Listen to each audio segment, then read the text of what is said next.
bienvenue dans l'émission Parole de femmes. On est heureuse de vous retrouver aujourd'hui accompagnée de notre invitée Nadine Benoît. Tu vas bien, Nadine? Je vais très bien, je vais très bien. Ça va, Nadine? Yes, yes, Bon, yes. on est en milieu de semaine, donc je vais refaire une petite présentation de toi. J'avais pas Comme prévu la de le première faire. fois. Wouh. Donc, tu as 4 enfants. Yes. Et ça va être intéressant parce qu'on va en parler aujourd'hui. On va parler de tes enfants aujourd'hui, de certains miracles que tu as vécus, des interventions divines. Et ça va nous bénir, ça va nous encourager. Tu es aussi mariée avec Jonas depuis 20 ans. Et tu es chantre depuis très longtemps. Et tu es directrice de la louange dans ton église Gospel Vie à Montréal, où tu sers depuis 25 ans. C'est bien. Wow, c'est bien ça, là. Et tu es d'origine haïtienne aussi. Ah, comme là, ton c'est un mari. plus, là. Ah oui, oui, là, j'ai rajouté du bonus. Franchement, tu m'inspires, tu vois, Nadine. J'aime te présenter. Parce que ça n'a pas toujours marché avec d'autres invités. Ah oui, hein. Donc là, je c'est suis vraiment- touchée. Ouais, en plus, tu as droit à 2 présentations qui sont justes. Alors que je veux dire, ouais, franchement, bravo à moi. Bravo à toi. Bravo. C'est une difficulté dans ma vie, la hein? présentation, oui. Oh, mais bon, je vais la ok. surmonter avec foi. Et j'ai un peu Amen. honte de dire ça, connaissant certains témoignages que tu vas partager avec nous aujourd'hui.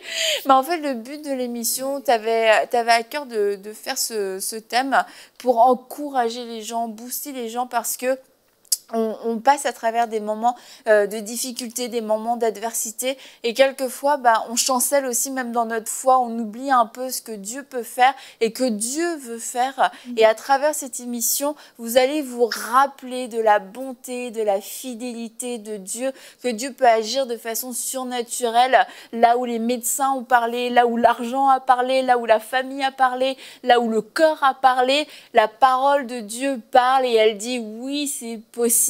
Elle dit non, il n'y a pas de limite. Oui, il y a une provision. Oui, il y a une guérison. Oui, il y a un avenir. Oui, il y a de la vie. Et c'est ce que toi, tu as vécu à différentes reprises, Nadine, dans ta vie, à différents moments de ta vie où tu as fait le choix, comme tu nous l'as dit, de faire de Dieu tes délices. Et il a accompli ses promesses dans ta vie. Oui, tout à fait. Vraiment, Annabelle puis Aurélie, moi, déjà, toute ma vie est un parcours où est-ce que vraiment Dieu, il a agi. Et je vois vraiment sa fidélité, là, du moment où est-ce que j'ai accepté le Seigneur jusqu'à aujourd'hui. Et une de mes expériences que j'ai vécues avec Dieu, c'est dans ma grossesse. Comme vous le savez, j'ai eu 4 enfants. Alors, ça veut dire 4 grossesses. Ouais. Mais la dernière, elle a été assez rock'n'roll. La dernière. Arrivée à 33 semaines de grossesse, le médecin a réalisé que mon placenta n'était pas chronologiquement avec la date du 33 semaines. Je pense que j'étais rendue à 40 semaines. Alors, pour X raisons, mon placenta, il se détériorait, tout simplement. Et puis, je me rappelle, il disait, mais on sait, madame, que vous n'êtes pas fumeuse, on sait que vous ne buvez pas d'alcool et tout ça, parce que c'était un placenta, justement, pour les femmes qui prennent de la drogue ou quoi que ce soit. Et mais eux, ils me connaissent mon dossier, je ne prends pas ce genre de choses-là. Et puis, ah oui, ils ont dit, on va vous suivre. Ils m'ont suivi, fait que j'étais rendue avec une grossesse à risque. Et puis, toutes les semaines, je priais, je dis, Seigneur, vraiment, que vraiment, tu me donnes la force que cette grossesse-là, elle arrive vraiment à terme, parce qu'on est quand même à 33 semaines. Et puis, bon. Puis là, à un moment donné, je prends encore un autre examen, une échographie. Puis là, cette fois-ci, il regarde l'échographie, puis il voit que, ah là, ça va vraiment pas. Parce que là, maintenant, le liquide amniotique est descendu. Puis maintenant, je pense que mon placenta était rendu peut-être à 42, 43 semaines. Puis habituellement, à 42, 43 semaines, Le la bébé est couche. sorti. C'est ça. Alors, moi, j'ai encore mon bébé à l'intérieur. Puis là, je pense que je suis rendue peut-être à 36 semaines, je crois. Et puis là, à un moment donné, ils ont dit, bon, mais madame, écoutez, vous ne quittez pas l'hôpital. On n'aura pas le choix de vous donner une piqûre. Puis, je ne peux pas vous dire c'est quoi le terme médical, mais c'est une piqûre pour pouvoir aider pour les poumons de ma fille. Ils n'étaient pas encore bien formés, alors ça devait l'aider par rapport à cela. Puis là, mon mari et moi, on est comme, notre médecin habituel qui nous suit, ça fait mes grossesses, elle ne m'a jamais parlé de cette piqûre-là. Fait qu'on a dit, OK, on nous a demandé de descendre, on va à la cafétéria de l'hôpital. Il y avait plein de monde, c'était l'heure du dîner. Puis là, mon mari et moi, on se regarde. On dit, piqûre. J'ai jamais entendu qu'on donnait une piqûre à des femmes enceintes. Bon, en tout cas, anyway. Là, mon mari, il dit, regarde, on va prier. On va prier, puis on va demander la direction de Dieu là-dessus pour voir qu'est-ce qu'on fait. On s'assoit, on mange. Moi, je n'ai pas mangé trop, j'étais tellement dans le stress de piqûre. Puis là, il prie de son côté. Il était en face de moi. Puis là, je prie. Puis après, il me regarde, je le regarde. Puis là, je lui dis, puis, qu'est-ce que le Seigneur te dit? Il dit, Seigneur me dit, il ne faut pas que tu le prennes. Puis là, sur le coup, c'est que moi aussi, j'avais reçu la même parole. Mais il faut comprendre, Annabelle, puis oui, je suis à l'hôpital. Comment ça, moi, je vais refuser une piqûre? Je ne suis pas médecin, je ne suis pas infirmière, you know? Surtout que c'était quand même un moment un petit peu stressant. On dit tu as une grossesse à risque, la piqûre, elle est comme vitale pour le bébé. C'est des décisions qui sont lourdes de conséquences. Puis là, tu sens, faut pas que tu prennes la piqûre. OK, c'était l'heure, on devait remonter à l'étage. On remonte à l'étage. La madame infirmière, elle vient me voir. J'étais tellement comme...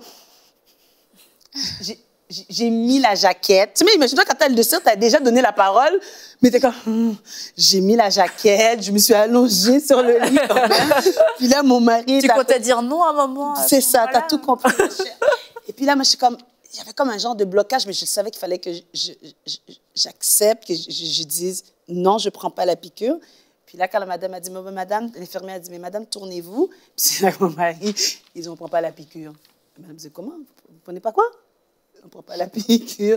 Comme ça, vous ne prenez pas la piqûre. On n'a pas expliqué ce que Dieu nous a dit, tout ça, sinon ça fait longtemps qu'on nous aurait mis dans l'étage, le 8e étage. Pour vous interner plutôt. Effectivement. Alors, dans ce cas-là, on a dit non. Je pense que mon mari a expliqué pour des convictions, quoi que ce soit. Non, on ne prend pas la piqûre. Elle a dit, mais madame, puis là, elle m'a regardée, puis vraiment Aurélie, puis Annabelle, vraiment, elle m'a regardée, puis, mais madame, c'est pour votre bébé? Là, sur le coup, tu réfléchis 2-3 fois. Est-ce que c'est Saint-Esprit qui m'a parlé? Ou est-ce que c'était moi-même qui a parlé à moi-même? Ou... Puis après, sur le coup, non. Je suis choquée. Puis il y avait mon mari. Je me suis rhabillée, normalement. Puis là, on marche vers le corridor. Et puis, il y a l'infirmière qui court après. Elle m'a dit, vous ne pouvez pas quitter. Parce que vous avez une décharge que vous devez signer. Parce que s'il arrive quoi que ce soit avec le bébé, l'hôpital ne veut pas... être responsable. On dit, bah, c'est vous n'avez pas voulu, alors hein, vous arrangez, il arrive quoi que ce soit, quoi. Ça fait encore plus de pression, comme cet esprit, c'est vraiment toi qui m'as parlé. Et puis sur le coup, on part, on quitte l'hôpital, puis on reste confiant là-dessus. Puis, mais dans mon cœur, je me disais, mais mon médecin ne m'a jamais parlé de quelque chose comme ça les dernières semaines. Et quand c'était arrivé, par la première écho, elle me l'aurait dit, mais elle ne me l'a pas dit. On a fait 2-3 jours par la suite. Et puis jusqu'avant, avant que je quitte, ils m'ont fait rencontrer un autre médecin, c'est vrai. Puis le médecin, elle a vu que je pleurais. Puis je pleurais pour de vrai, je pleurais. Mais je ne pleurais pas comme, oh non, je ne prends pas la piqûre. Je pleurais juste dans le sens, aïe, je suis vraiment en train de prendre une décision de ne pas prendre quelque chose qui est pour mon bébé. Mais Seigneur, je me confie en toi. Je me confie sur la parole que tu me donnes. Puis tu ne me l'as même pas donnée à moi seulement. Tu l'as donnée aussi à mon mari. Fait que ce n'était pas moi tout seul. Puis là, le médecin, elle dit, OK, il n'y a pas de problème. Je dis, est-ce que ça peut être dangereux? Il dit, oui. Mais on peut attendre quelques jours, mais on va vous rappeler dans les prochains jours. Pas de souci. Après, je pense 2-3 jours, il me rappelle. Je refais encore une autre échographie à cause de ma situation. Puis là, c'est mon médecin qui était là de garde. Elle n'est pas supposée d'être là cette journée-là, puis elle était là. Puis là, je suis comme, oh, OK, bonjour. Elle me dit bonjour. Puis là, elle me fait mon écho. Puis là, elle me dit, ah non, la madame Benoît, là, oubliez ça, là. Il faut vraiment absolument qu'on vous accouche, parce que là, le bébé est dans détresse, Puis là, moi, sur le coup, je lui dis... en passant, quand je suis passée il y a 2-3 jours, on m'a proposé telle piqûre. Puis, vous savez qu'est-ce qu'elle m'a répondu? Elle m'a répondu, j'espère que vous ne l'avez pas prise. Oh. Pourquoi? Mais c'est ça. Je lui ai dit, mais pourquoi? Elle a dit, mais habituellement, cette piqûre-là, on le donne quand le bébé naît. Quand le bébé naît, puis arrive un problème respiratoire avec des poumons, on donne cette injection-là au bébé, mais habituellement, on ne le donne pas à la mère. Mais elle me dit, peut-être c'est une piqûre expérimentale. Elle a dit, peut-être c'est expérimental qui allait me tomber dessus. Fait que là, sur le coup, je suis comme, ah bon, OK, Saint-Esprit, c'est ça. Elle a dit, je ne peux pas vous dire si ça allait vous faire du bien ou comme si ça allait vous faire du mal. Apparemment, ça ne va pas te faire du bien parce que le Saint-Esprit t'a empêché de l'apprendre. Voilà. Alors, c'est là que j'ai su ça. Puis là, j'ai dit, oh là là. Et quand c'était le moment où est-ce que je devais accoucher, il fallait voir les filles. Ils avaient toutes les affaires pour entuber ma fille. Là. Ils étaient tout partout. Parce que ces poumons n'étaient pas encore formés. Et puis, vraiment, quand j'accouche, qu'est-ce qu'on entend? Ah! Puis là, quand je regarde mon mari, elle n'a pas de problème de poumon. Puis c'est là où est-ce que moi, j'ai compris de surmonter les défis que j'ai placé ma foi, puis mon mari et moi, on a placé notre foi dans cette situation-là. Ça paraissait illogique. Je me suis même tue, puis je me rappelle, c'est moi qui avais apporté les chants les quelques jours après. J'ai rien dit à personne. Puis j'avais ma fille dans mon bedon, puis Seigneur, je me confie en toi, puis j'apportais les chants quand même. Puis là, avec mon sourire, je dis, Seigneur, je mets mon focus en toi. Ça paraît dérisoire, mais je mets mon focus, Seigneur Dieu, en toi. Et c'est là que pour ma fille, j'ai eu cette bénédiction et cette grâce. Et ma mère, les gens de ma famille, quand je leur dis, ils ont dit, t'as vraiment dit non? Comme t'as osé dire non, t'es pas médecin. Je dis, mais c'est le Saint-Esprit qui a dit ça à mon conjoint. Puis si ça peut encourager quelqu'un, je dis pas que les médecins disent des choses qui sont fausses ou quoi que ce soit, mais des fois, le Saint-Esprit nous conduit dans certaines choses qu'on n'aurait jamais cru. Moi, je savais pas que c'était une piqûre expérimentale qu'il voulait faire sur moi et que peut-être là, il continue à le faire, mais peut-être parce que ça fonctionne. Mais à cette époque-là, non. Fait que c'est la raison pour laquelle... Elle a quel âge? Elle a 4 ans maintenant, ma fille. Oh. Elle a 4 ans, ma fille. Et elle t'a prouvé que ses poumons étaient bien développés depuis. C'est bon. Ses poumons sont tout à fait corrects. Ça va très bien. Quand elle parle à ses frères, là, elle en a dedans. Non, mais c'est vraiment pour encourager les gens. Puis j'ai encore un autre témoignage dans mes fils. Je veux juste revenir, on s'arrête quand même sur ça parce que c'était lourd, OK. C'est bien quand même. Allez. C'est que la foi, c'est ce qui va nous faire aussi poser des actions. C'est surmonter les défis de la vie avec foi. Ouais. C'est savoir écouter la voix du Saint-Esprit et savoir suivre sa direction. Et quelquefois, c'est sûr que ça va complètement à contre-courant. Par exemple, tu as des problèmes financiers et là, le Saint-Esprit te dit, Sème, sois généreux. Tu dis, mais non, parce que j'ai besoin d'argent en ce moment. Donc, c'est pas le moment de donner mon argent. C'est vraiment pas une bonne idée. Tout à fait. Tu cherches un travail, tu es au chômage, et là, le Saint-Esprit te dit, va aider un tel. Je peux pas aller aider un tel, je suis au chômage, j'ai besoin d'un travail. C'est pas le moment d'aller faire du bénévolat. Et quelquefois, les actions que le Saint-Esprit veut nous suggère de poser, sont complètement à contre-courant, mais en fait, elles sont exactement la solution. Et la seule façon de pouvoir le faire, c'est si on est dans la foi. La foi, c'est pas juste croire, oui, je crois que Dieu va faire, que Dieu va guérir, c'est croire, c'est aussi, je vais faire ce que le Saint-Esprit va me dire pour voir ma guérison, pour voir ma provision, pour voir ma situation se débloquer. Je dois poser un pas, je dois poser une action, pas dans la chair, mais dans la foi, conduit par le Saint-Esprit. Et c'est là où ma foi va pleinement se manifester parce que je vais devoir poser un geste qui me dépasse et que je ne comprends pas. Effectivement, Annabelle. Et aussi, un point que j'aimerais apporter, c'est que parfois, quand on est justement face à des défis comme ça, on veut tellement juste que ça passe, quoi. Voilà, c'est une information que voilà, tu n'aurais vraiment pas voulu avoir. On veut que ça passe, mais on ne prend pas le réflexe d'affronter la situation avec Dieu. Mais devant les défis, on ne doit pas chercher à ce que le défi fuit. Parce que la fuite, c'est ça qui entraîne la solution de facilité. C'est parce que tu veux tellement te débarrasser de ce problème. Il faut que ce problème n'existe pas dans ma vie. Du coup, tout ce qu'on me propose, OK, je le prends. Et ça, c'est une solution de fuite. Mais il faut apprendre à se tenir devant ces problèmes, mais avec Dieu. À ne pas toujours chercher à fuir comme, OK, il y a une situation. Ah, OK, la solution première, OK, c'est celle-là, OK, on l'a fait. Mais oui, la situation est là, mais je veux affronter cette montagne avec Dieu. Qu'est-ce qu'il pense de cette situation? S'il faut la gravir, on va gravir la montagne.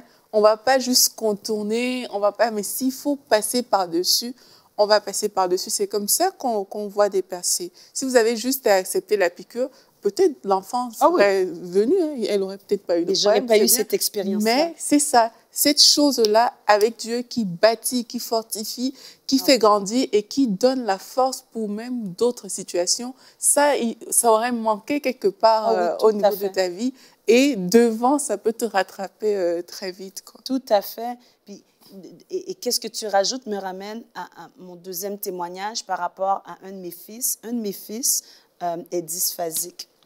Tu peux peut-être expliquer c'est quoi la dysphasie? Oui, la dysphasie, c'est un retard de langage. C'est que l'enfant n'arrive pas à s'exprimer. C'est pas physique. c'est neurologique. Dans le sens que si la personne, à la place de, voyez-vous cette table, à la place que l'enfant va dire table, quand il était plus jeune, bien, il pourrait dire, je sais pas moi, tapis, il pourrait dire soulier. C'est que le mot est dans sa tête, mais il n'arrive pas à le sortir comme il faut. Ou la phrase est tout croche. Je sais pas moi, il pourrait venir à côté de toi, Aurélie, puis je sais pas moi, par mégarde, il te piétine le pied, puis il va te dire merci. Okay. Il va pas rien. C'est ça. À la place de dire pardon, ça, quand il était plus jeune, c'était comme ça. Puis à 5-6 ans, il ne parlait pas. Et puis donc, on ne comprenait pas et tout ça, parce qu'on voyait les autres enfants à la tour qui parlaient. On disait, qu'est-ce qui se passe avec notre enfant?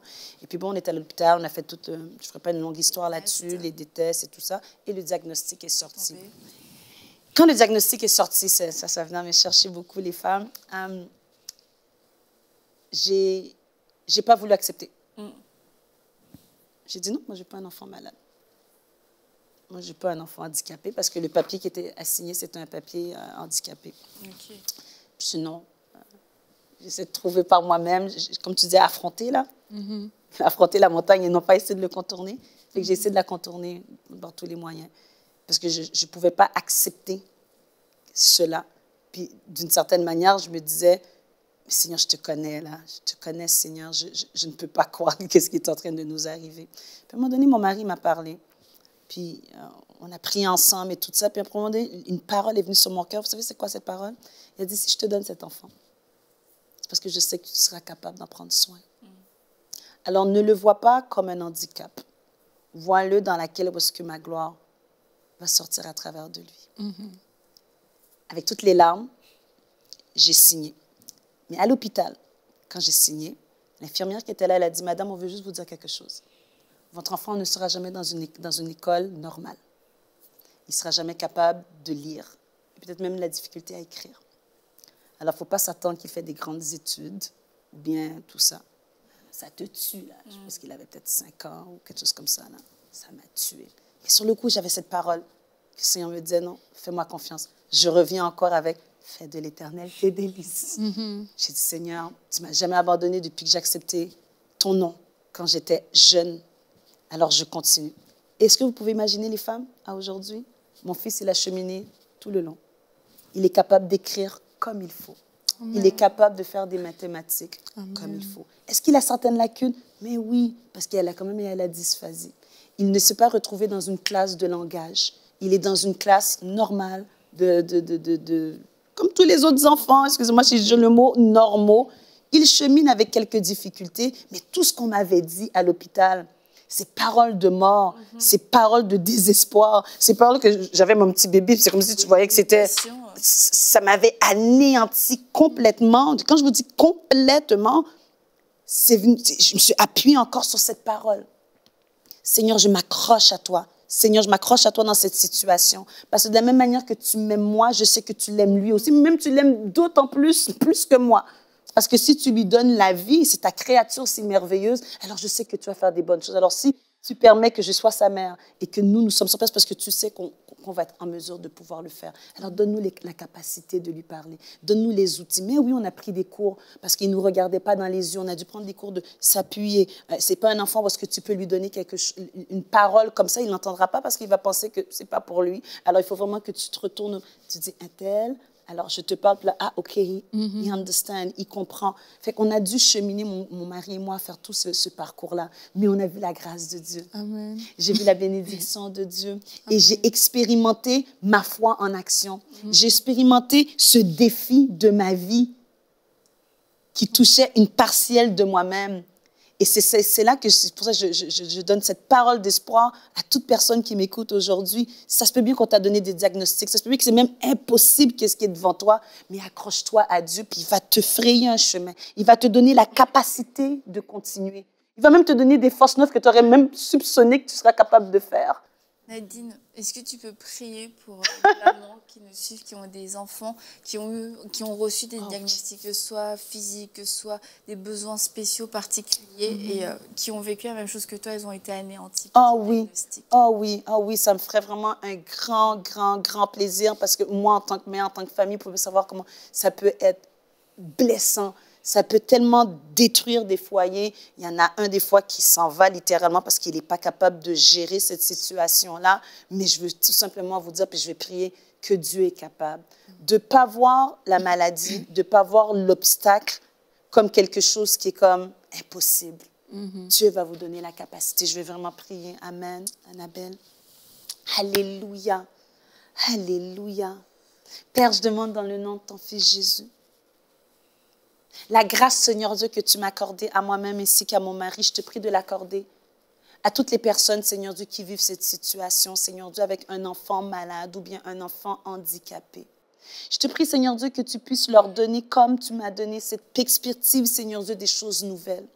Les perspectives, Seigneur Dieu, de la manière comment toi, tu vois l'enfant. Que tu puisses, Seigneur Dieu, leur donner, Seigneur Dieu, l'amour dont ils ont besoin pour aimer, Seigneur Dieu, cet enfant. Qu'ils ne puissent pas aller dans la comparaison, mais qu'ils puissent, Seigneur Dieu, regarder l'enfant à la lumière de tes yeux, Seigneur. Ma prière, c'est que tu solidifies. Ma prière, c'est que tu restaures. Ma prière, c'est que tu donnes du courage à toutes ces familles qui crient à toi. Et quelquefois, qui se retrouvent sur un diagnostic qu'ils ne comprennent pas, Éternel.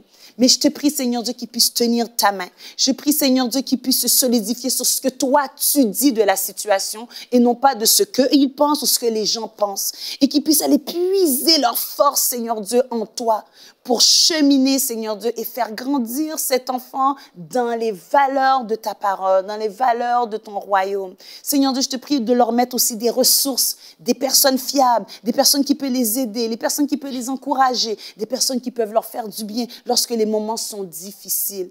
Ma prière, c'est que la grâce que tu m'as accordée, Seigneur Dieu, accorde-les cette grâce. Dans le nom de Jésus, j'ai prié. Amen. Amen.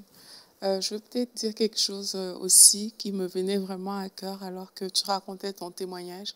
C'est que l'enfant, il est là aujourd'hui, mais on ne sait pas ce qu'il sera demain. Yes. Parce que Dieu n'a pas encore fini avec cet enfant-là. Il n'a pas dit son dernier mot. Et à toutes les personnes qui sont dans la même situation, j'ai envie de dire, vraiment, quand la mère de Moïse laissait partir son enfant dans cette eau, son cœur devait être déchiré.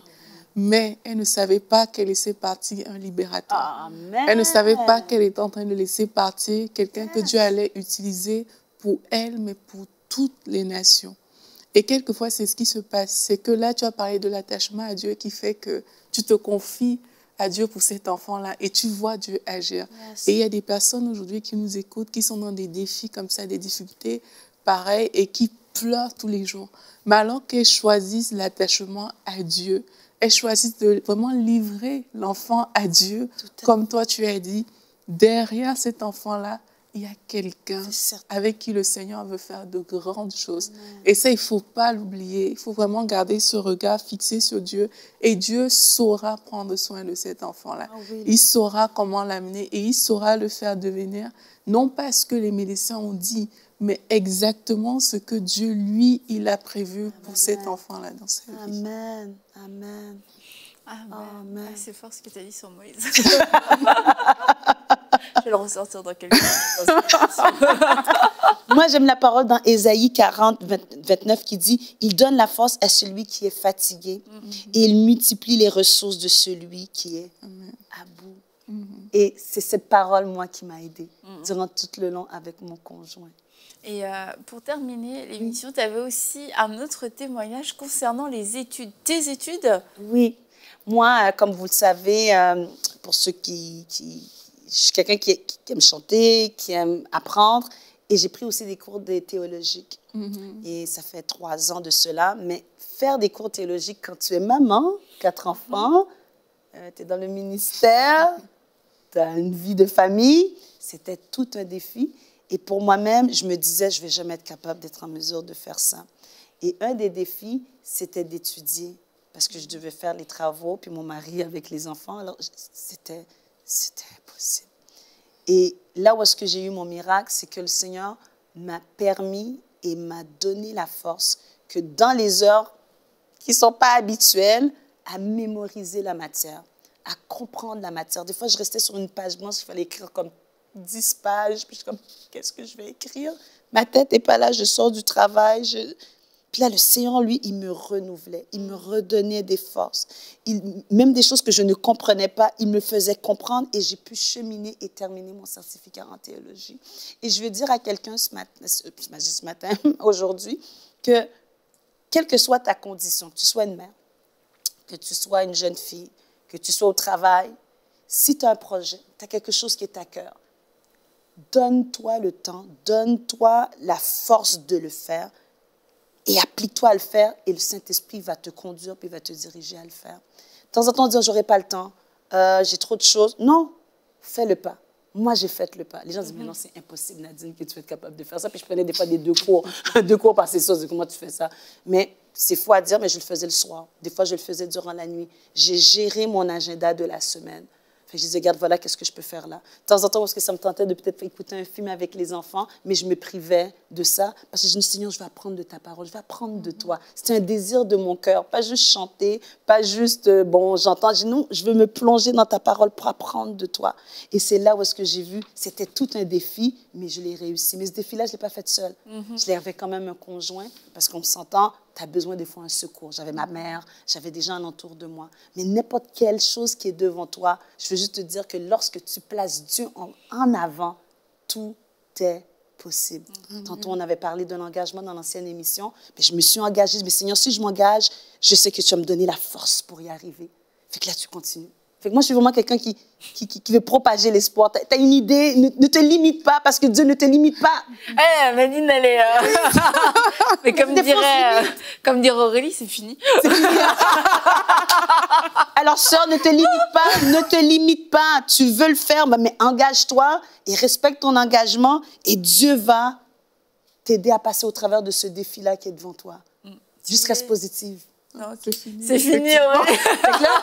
Elle a répété encore une fois que c'était fini. On n'a plus besoin de chrono dans cette émission. On a Aurélie. On a Aurélie. Et tu parles de ton mari. Je veux vous rappeler que demain, Jonas sera là parmi nous parce qu'on va parler de l'équilibre, enfin, pas de l'équilibre, mais comment c'est possible d'être à la fois une mère et d'être à la fois dans le ministère, de pouvoir concilier deux grosses casquettes, deux gros chapeaux. Et là, tu nous l'as dit, 4 enfants, tu avais repris les études, tu as aussi un emploi, vous êtes hyper investi dans votre église et pourtant, il y a une possibilité de le faire, mais encore une fois, avec Dieu, quand on met Dieu en premier, c'est lui après qui organise nos agendas, qui nous donne la sagesse et puis on marche dans ça avec foi, croyant que Dieu va intervenir, que Dieu va débloquer des situations qui sont complètement bloquées jusque-là et on se dit non, ce ne sera pas possible à cause de ça, mais Dieu intervient. Alors on a très hâte de recevoir Jonas demain parmi nous. Alors, ne manquez pas ça. Vous pouvez déjà préparer votre mari et lui dire « Ah, demain, ils vont être en couple. Nous aussi, on peut regarder l'émission couple. » On va découvrir un homme qui vit un peu plus dans l'ombre, mais un homme qui est ancré en Christ et qui est un véritable roc pour sa famille et pour sa femme. Alors, on a vraiment hâte de te recevoir, Jonas. Prépare-toi parce que ça arrive bientôt. Et on se dit à demain, Nadine et Aurélie, pour une prochaine émission de Paroles de Femmes.